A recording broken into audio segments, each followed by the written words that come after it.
Hi everyone, it's Kat, that parenting coach, and today's Parenting Tip Tuesday is all about transitions, one of the biggest challenges for a kid's nervous system. So, you might notice your child struggles when it's time to leave school, coming home, going to grandma's, switch between homes or caregivers, or even just moving from one activity to another activity, especially if it's not a preferred activity. But here's the thing, most parents don't really know.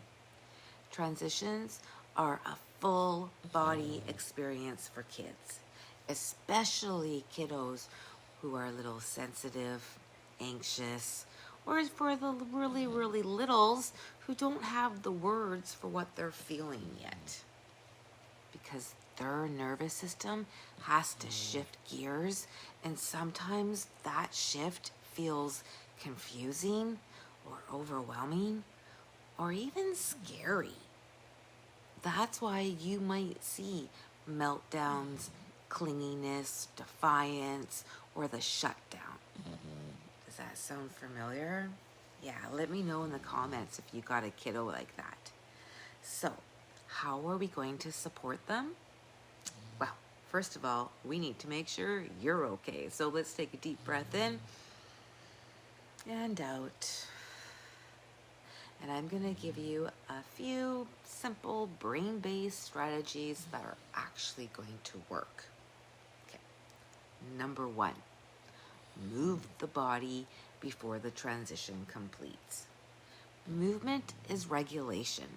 A movement helps the nervous system discharge any stress, that pent up energy, and helps with the reset. So, if your child struggles after school, for example, why not try this? Stop at a park or let them stay at school and use that park before you head home. Let them run, swing, hang, jump, climb, or simply walk around the field together, barefoot. If they're coming from another caregiver, for example, same idea. A movement break is going to bridge those two worlds, and it's going to give their nervous system just that moment it needs to catch up.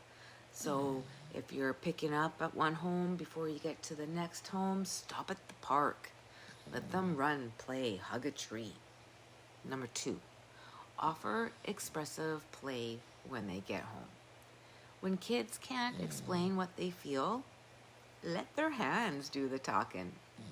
For example, Play-Doh, crayons, painting, water play, sand or kinetic sand, building kind of toys like Lego or blocks, sensory bins that, pinwheels to blow or bubbles, rice, squishy things, all that kind of stuff.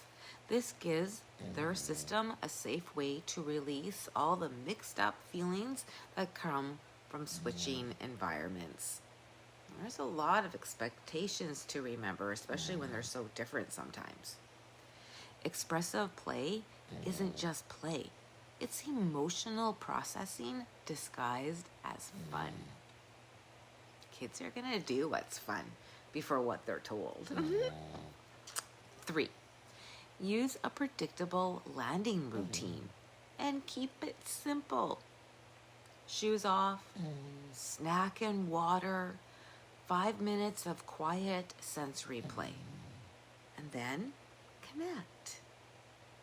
But give them time to just decompress.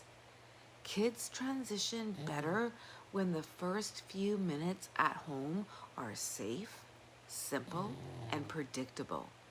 This is going to ground their nervous system and tell their little bodies, you're home, you're safe now. 4, and remember, behavior is communication. Always. Most after-school meltdowns, the attitude, the clinginess, are not misbehavior. They're like nervous system overload, and they're trying to let you know the best way that they can. Your child isn't giving you a hard time. They're having a hard time.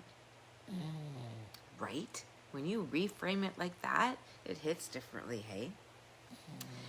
So, with a little movement, a little play, and a little predictable landing routine, you can ease that transition and help the kiddo feel truly safe and regulated.